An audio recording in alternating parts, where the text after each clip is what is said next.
ஆண்டவராக இயேசு கிறிஸ்துவின் விலையேறப்பட்ட நாமத்தினாலே உங்கள் யாவருக்கும் என் அன்பின் ஸ்தோத்திரத்தை இந்த பரிசுத்த நாளின் காலை நேரத்திலே நான் உங்களுக்கு தெரியப்படுத்துகிறேன்.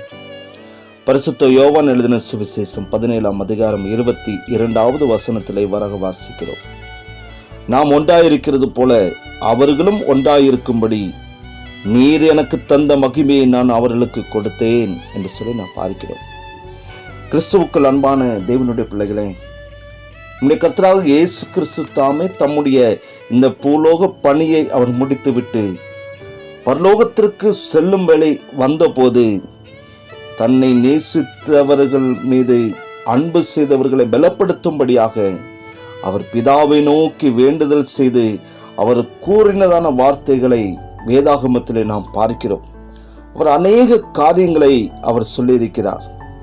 அவர் ஜெபிக்கிறதான பொழுது, என்னுடையவைகள் யாவும் உம்முடையவைகள், உம்முடையவைகள் என்னுடையவைகள், அவர்களில் நான் மகிமைப்பட்டிருக்கிறேன். இனி நான் உலகத்தில் இருக்கிறேன், இவர்கள் உலகத்தில் இருக்கிறார்கள். நான் உம்மிடத்துக்கு வருகிறேன். பரிசுத்த பிதாவே, நீர் எனக்கு தந்தவர்கள் நம்மை போல ஒன்றாயிருக்கும்படிக்கு நீர் அவர்களை உம்முடைய நாமத்தினாலே காத்துக்கொள்ளும். நான் உலகத்தான் அல்லாதது போல அவர்களும் உலகத்தார் அல்ல. உம்முடைய சத்தியத்தினாலே அவர்களை பரிசுத்தமாக்கும். உம்முடைய வசனமே சத்தியம். அவர்கள் எல்லாரும் ஒன்றாயிருக்கவும். பிதாவை, நீர் என்னை அனுப்பினது உலகம் விசுவாசிக்கிறதற்காக. நீர் என்னிலேயும் நான் உம்மிலேயும் இருக்கிறது போல அவர்கள் எல்லாரும் நம்மில் ஒன்றாய் இருக்கவும் வேண்டிக் கொள்கிறேன் என்று சொல்லி அவர் பிதாவை நோக்கி அவர் விண்ணப்பிக்கிறார். நமக்காக அவர் பிதாவை நோக்கி மன்றாடுகிறதை பார்க்கிறோம். கிறிஸ்துவுக்குள் அன்பான தேவனுடைய பிள்ளைகளே, ஆண்டவராக இயேசு கிறிஸ்து இந்த உலகத்தின் போக்கிற்கு, இந்த உலகத்தின் அந்த வாழ்க்கைக்கு உட்பட்டவராக அவர் ஒரு நாள் வாழவில்லை.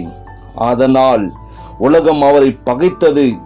இதே போலதான் ஆண்டவராக இயேசு கிறிஸ்து நம்மிடத்திலும் நாம் அவரிலும் நிலைத்திருப்பதால் நாம் இந்த உலக போக்கிற்கு உட்பட்டவர்களாக அல்ல. அதனால் உலகத்தில் உள்ளவர்கள் நம்மையும் பகைக்கிறார்கள். எனக்கு அன்பான தேவனுடைய பிள்ளைகளே, ஆனாலும் அவரால் தெரிந்து கொள்ளப்பட்டதான நாம் ஒவ்வொருவரும் யாவரும் அவருக்குள் ஒன்றாயிருக்கும்படி இயேசு கிறிஸ்து தான் பெற்றதான அந்த மகிமையை நமக்கு அவர் தந்திருக்கிறார். சற்று தரித்திருந்து வார்த்தைகளை நீங்கள் சிந்தித்து பாருங்கள். நம்முடைய ஆண்டவராக இயேசு கிறிஸ்து எவ்வளவாய் நம்மை உயர்த்தும்படியாக, நம்மை கனப்படுத்தும்படியாக, அவருடைய மகிமையை நமக்கு தரும்படியாக, தம்முடைய மகிமையை நமக்கு தரும்படியாக அவர் தம்மை தாமே அவர் தாழ்த்தினார் என்று சொல்லி பார்க்கிறோம். அவர் பிதாவை நோக்கி வேண்டுதல் செய்தார் என்று சொல்லி நாம் பார்க்கிறோம். காரணம், நாம் அவரில் ஒன்றாயிருக்கும்படியாக, அவரோடு கூட ஒன்றித்துள்ள ஒரு வாழ்க்கை வாழும்படியாக, அவருக்கு பிரியமாக ஜீவிக்கும்படியாக, அவருடைய சித்தம் செய்யும்படியாக அவர் பிதாவை நோக்கி அவர் மன்றாடினார் என்று சொல்லி பார்க்கிறோம்.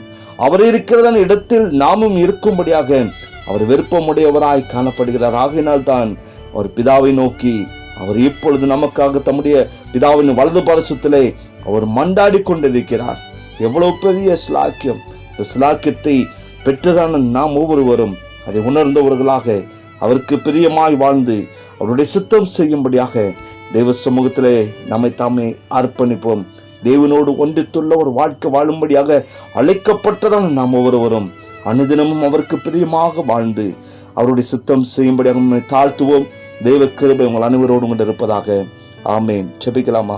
பரிசுத்தமுள்ள எங்கள் அன்பின் நல்ல தகப்பனே, இந்த ஆசீர்வதிக்கப்பட்ட இந்த காலை வேலைக்காக நாங்கள் நமக்கு நன்றி செலுத்துகிறோம். தகப்பனே, நாங்கள் உம்மோடு கூட ஒரு ஒன்றித்துள்ள வாழ்க்கை வாழும்படியாக பாவத்திலும் சாபத்திலும் இருந்ததான எங்களை மீட்டு ரட்சித்து உம்முடைய பிள்ளைகளாய் மாற்றிருக்கிறேன். இந்த சிலாக்கியத்தை நினைத்து நாங்கள் உமக்கு நன்றி செலுத்துகிறோம். ஒவ்வொரு நாட்கள் ஆண்டவரை அதை உணர்ந்தவர்களாய் உமக்கு நன்றியுள்ள இருதயத்தோடு கூட வாழத்தக்கதாக கர்த்தாவே, இந்த பாவம் இருந்த உலகத்திலிருந்து வெறிப்பெருக்கப்பட்டவர்களாக உமக்கு பிரியமாய் பரிசுத்தமாய் வாழ்ந்து நம்முடைய சித்தம் செய்ய ஒவ்வொருவரையும் நாங்கள் அர்ப்பணிக்கிறோம்.